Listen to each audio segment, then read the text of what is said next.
Nice. So, first of all, thank you very much for agreeing to do this little interview or exchange on the theme of Sanzen for our newsletter. Um, the first question I would like to ask you is, what is Sanzen? Yeah. Thanks, Ricardo. So Sanzen, uh, I think it has different translations. It can mean like Zen practice, and it can also mean just like going in to talk to a teacher. So it's like a student teacher kind of a situation.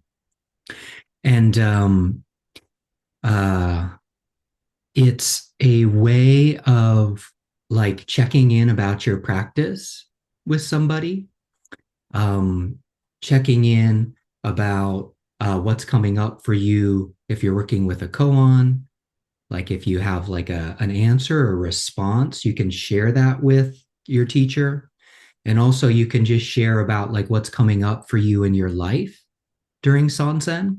So it's a wonderful opportunity to go in and just have somebody be there with you, be open to you, listening to you, and it's helpful for you for us as like a student to communicate what's coming up for us in our practice and in our life, and just that like interaction itself I think is very powerful, and it keeps kind of that, it keeps things moving. It keeps that sense of like transformation rich and potentially happening for us.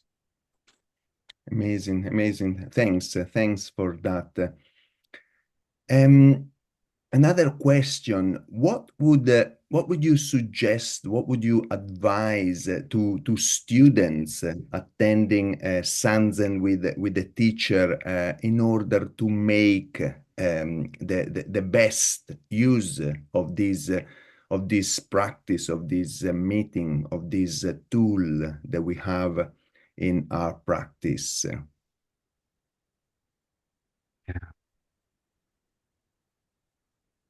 I think there's something about consistency that I found is helpful in my practice, sanzen wise. Um, like if you can, like I know that like when the sanzen bell rings, sometimes there's this tendency, um, like maybe you don't even necessarily have something you want to talk about or share, or nothing's like in the front of your mind that you want to touch base about, or that you, it's not in your awareness yet. But if you have like this sense of, okay, I'm just going to go to sanzen and see what happens, it, just doing that, like just getting in the habit, or like just creating that consistency in some way, it keeps things moving, it keeps things going. I can't tell you how many times in my practice I've gone in like kind of just with an empty mind or like a blank slate, or sometimes like, oh my gosh, like what am I even going to say here, and going in even with that, just doing it, just doing it, and the what comes out, like I so much can come up just in that meeting, and it can go in directions that you never could have even imagined when you go into the sanzen.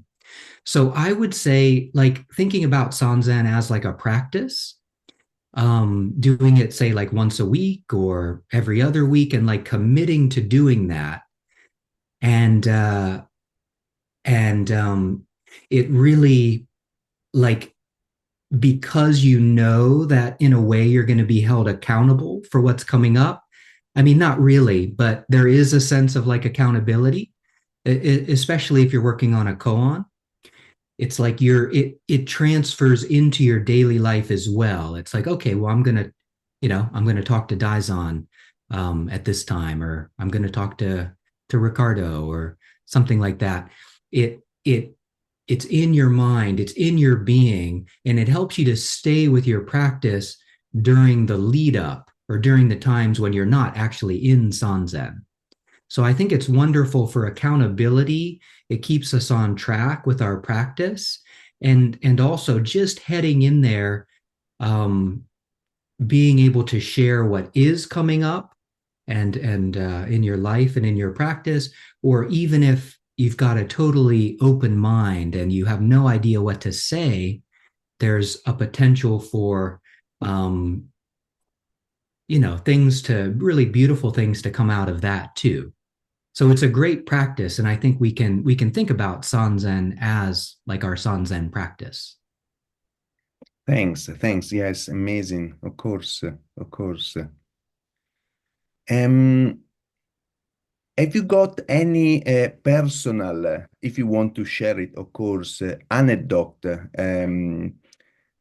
which, yeah, of course, you want, if you wanted to share it with us, which might help students to, again, to make the most of having a Sanzen with the teacher. Can you think of anything you experienced in the past? Yeah. Hmm. I think like when I was practicing at Gyokuryuji, for example, with Shinzan Roshi, I would sometimes I would write some things down that like I wanted to ask him about or share with him when I went in. And there were also the times when it's like I had nothing going into the room with him. And I just remember like being in, like getting in a flow. We would actually do it every day there in the morning. And I just remember getting into a flow where it was just a normal thing that I was doing. And I was really like seeing him each time and just having a familiarity. Like there was a relationship that began to develop there through that consistency, through doing it every day. And sometimes I would go in and he would notice my steps heading in, like, okay, Shinkai's in his head, and he'd ring me out before I've even, I've like done my bows, and then the bell rings, and it's like, what did I do? What did I do? What didn't I do? Even like those interactions, like not even having any time with them, it was like I learned so much through that process of just, okay, I'm just going. And again, that was like developing our relationship and deepening that connection and deepening that sense of like the lineage of things and how things are done. And um, so yeah, I think holding Sanzen lightly, like holding that Sanzen practice lightly and with like a sense of playfulness and also like that sincerity and really, that's a time for you to express the truth to your teacher. That's a time for you to practice really embodying what you're finding is right and in alignment with true with reality. So it's like you're bringing your A game. It gives you a chance to bring your A game time and time again. And then as you can do that with your teacher, it's like you can do that with everybody. It's like if you can do that in this space, one to one with your teacher, that can then become a familiar place that you can live from with your interactions with others, in your life, with your family, with your friends. So yeah, there's really a richness about it, and yeah, just seeing it as a practice and also having like a playfulness or a sense of humor around it too. Oh, thank you very much. Thank you, Shinka. That was just amazing, amazing. I'm sure that all of us will find your words very useful next time or from now onwards. Carry on their Sanzen practice with the teacher. Thanks. Thank you again. Thanks. Thanks, Ricardo. Thanks for asking me to do this. It's an honor to be able to share. Not sure how helpful it is, but thanks for the opportunity. Great to see you. Yeah. No, thanks. Pleasure. Pleasure, of course. Of course. Of course.